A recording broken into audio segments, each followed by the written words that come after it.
you check the children? Show a little mad sometimes.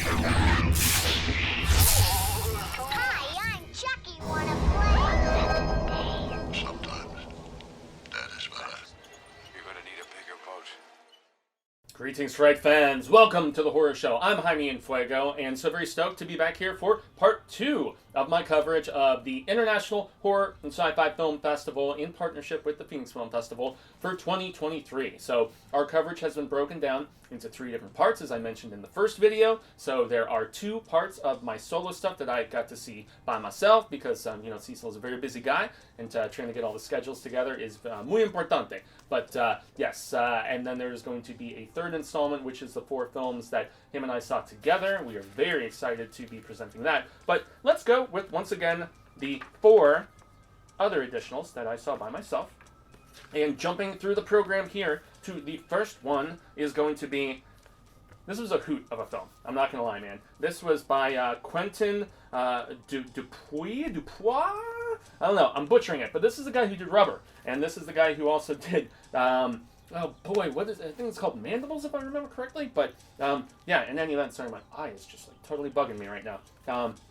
This is a film called Smoking Causes Coughing. And this shizzle is hilarious. That's right. Nick Cannon's hilarious. Yeah, fuck you, son. It's on paper, it's seemingly, it's a very cheesy superhero team that almost like Mighty Morphin Power Ranger style or Ultraman or something like that. They are going against like this big turtled monster, and all of them are like the different aspects of a cigarette. So methane and nicotine and whatever. So they all have a different moniker. All of these different. There's 2 guys and 2 girls if I remember correctly, and so it turns into them having issues with their personal chemistry and like their cooperation and whatnot. And so they have like a weird puppet of a boss who is like, I think he's like a rat kind of thing or something. He's like constantly drooling all this like green goo. And so they're like, what is horror about this, man? This is where it gets there, okay? And I had no idea. I thought this was going to be goofy sci-fi comedy. It is to a point, because when they go on this retreat to kind of help with their teamwork skills or whatever, that is where things turn into a horror film all of a sudden, because of the fact that they're all bored and they're sitting around the fire that night and they all start telling stories. And this is where you get these weird little installments of just utter weirdness, man. And I just doubled down on the weird. Let's triple down on it. Why the hell not? So, very strange. So, the first tale around the campfire is told, and it's about that. So, there is this, there's these 2 couples, and they're on retreat. They're on like a little vacation, and they're staying at this home, like an Airbnb, whatever. And there's like I'm trying to remember if it's called a thinking helmet or whatever the heck.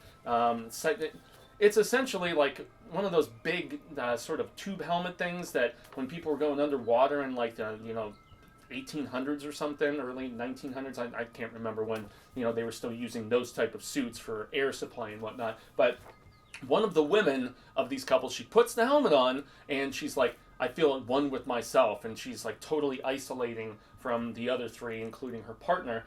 And so, yeah, she decides to start slashing people, and she proceeds to, start trying to kill the other 3, and the other couple, and, her partner who she came there with. And it's funny, it's gory, I was very amused, and then it will in turn revert back after the story is finished to our super-powered team, and some of the later tales, man, one in particular about a guy getting his foot caught in like this wood chipper thing just had me rolling, dude. It was so freaking funny, and yet it keeps going back to the entirety of some of the inner workings with this team, including the fact that both of the girls are like interested in their weird rat boss, and you see him at one point with another woman and they're all jealous, and it's just, this film is bizarre, and yet bizarre in the best possible way. The fact that I was pleasantly surprised that it was a slasher, and not just a slasher. I mean, there's that one segment, but it just veers into,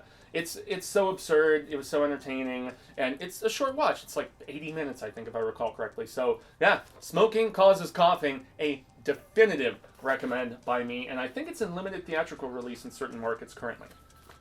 Now let's jump to maybe my second favorite film of the entire festival this year, and this is coming to Shudder. I'm not sure if they've announced a release date yet, but got to see Brooklyn 45, dude. And this is very much a stage play that you are seeing play out on screen. And it is written and directed by Ted Geo Hagen, man, I'm just butchering his name, but Ted is a rad status director. He did a film called We Are Still Here with Barbara Crampton that I loved, had some heavy Stephen King sort of vibes to it, but this one has a brilliant friggin' cast, man, including Larry Fessenden. He was in We Are Still Here, and he was also repaired with Barbara Crampton and Jacob's wife. Great actor. Just the entire cast is tremendous here, and the 45 implies what the film is actually about. So it's about Christmas in 1945 when all of these friends are getting together that were a part of World War II and going after them Nazis, man.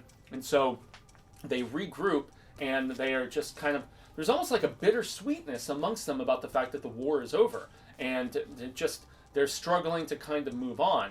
However, there is a spiritual aspect, a seance aspect, that really is what turns this into a horror thing, because the rest of it is really just top-notch performance with lots of dramatic intrigue. So I believe it is Larry Fessenden's character, if I remember correctly, who he invites them all over, all of these old war buddies of his. Well, they're older people, but it's not even been that long since they've seen each other. But they're all reconvening because of the fact that his wife has recently committed suicide, and apparently she committed suicide because of the fact that she could not get anybody to believe her that this German woman who is living in the neighborhood is like double agent sort of thing, and nobody believed her, and so she got frustrated and killed herself, whatever, what have you, whatnot.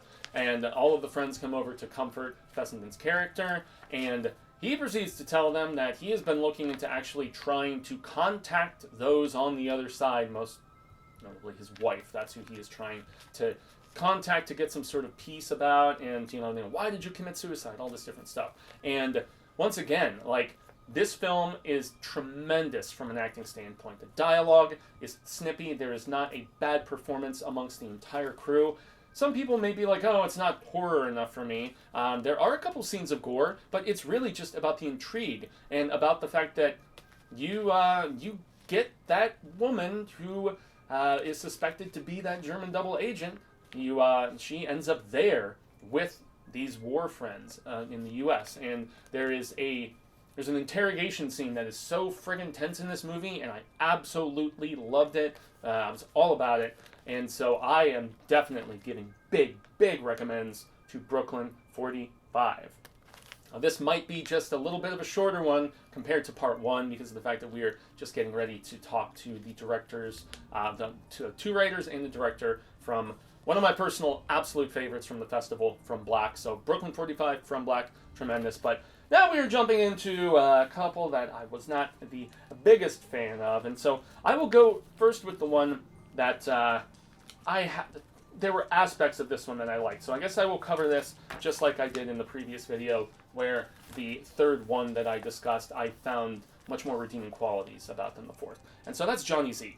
And so Johnny Z is coming from director Jonathan Straiton, who was responsible for a film that I had a lot of fun with, man, Night of Something Strange. It won some significant awards when it debuted at the International Horror and Sci-Fi Film Festival.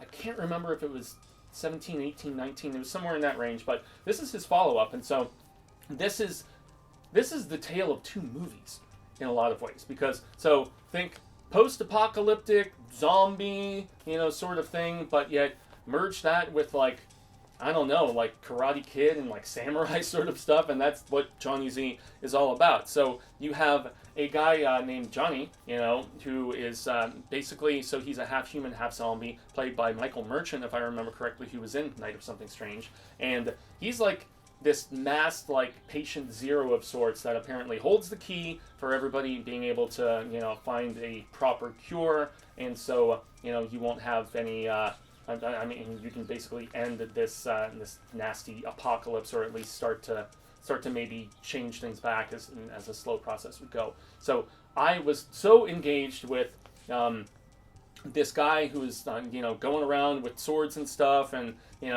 just basically he finds Johnny he was the Johnny Z of sorts, and Merchant's character, I should specify. And so basically the patient zero is taken back to this barn where these two Mexican brothers are staying, and one of them is like kind of the tech sort of guy, but he's this big time alcoholic, and he's so funny, and he has great chemistry with his more stern stoic brother, who is the one going around samurai style.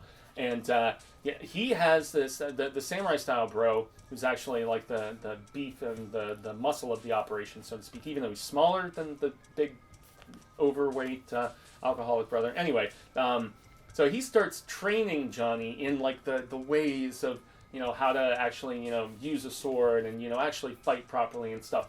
I love that half of the movie. I will genuinely say I love that half of this film, Johnny Z.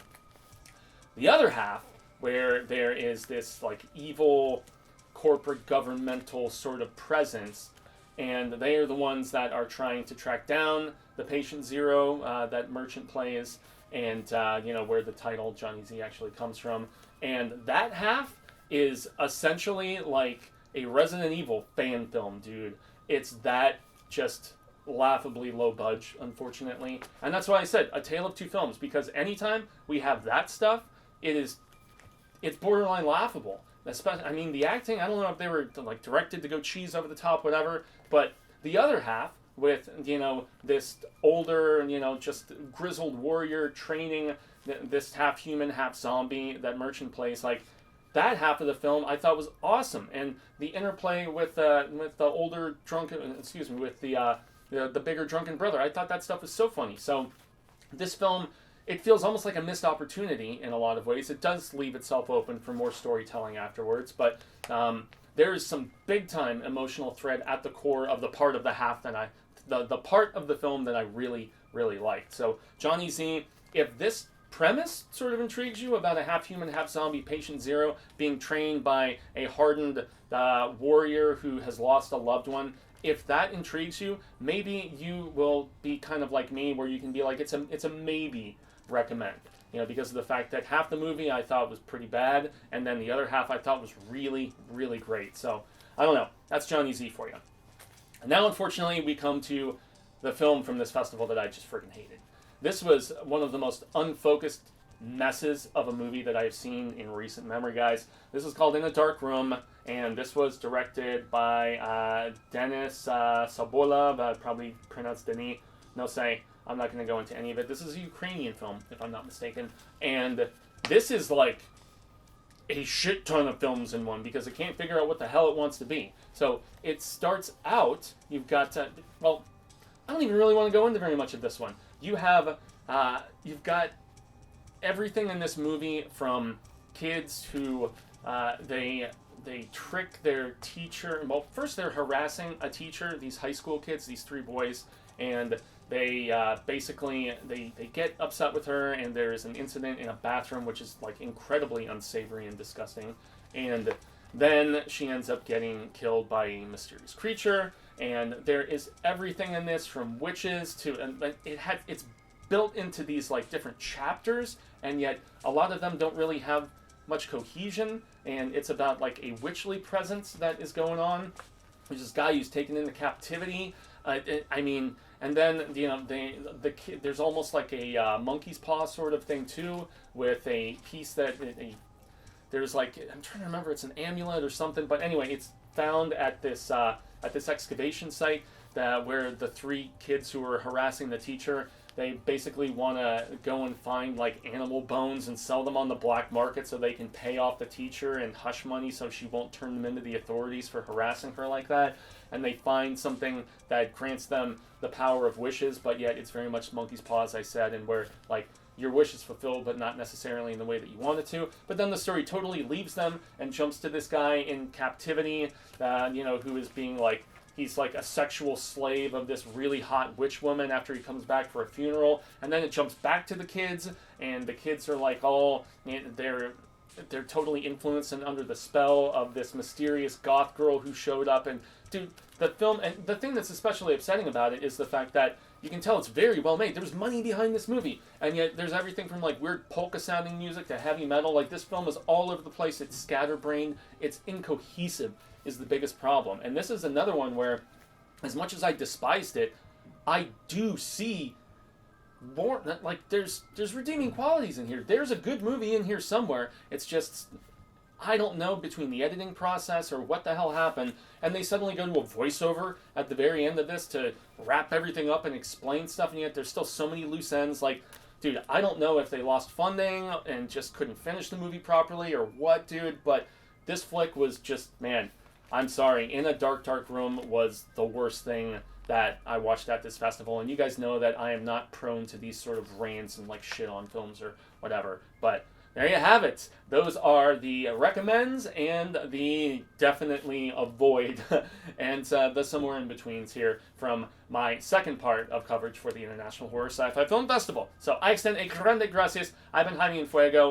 You can find me on all social media sectors, Twitter, Instagram, Facebook, YouTube, yada, yada, yada. But obviously here on The Horror Show, like, share, subscribe. We greatly appreciate it. And make sure to keep an eye out for next March/April, which is when this event always takes place, because International Horror Sci-Fi Film Festival in partnership with PFF, the Phoenix Film Festival, is always a blast and so much fun. And thanks again to Patrick at Allied, Jason, and Monty at the festival. So, I've been Fuego, y'all have been Rad Status, and until you get to see me and Cecil give our thoughts on the 4 films we got to see together, stay scared, Fright fans.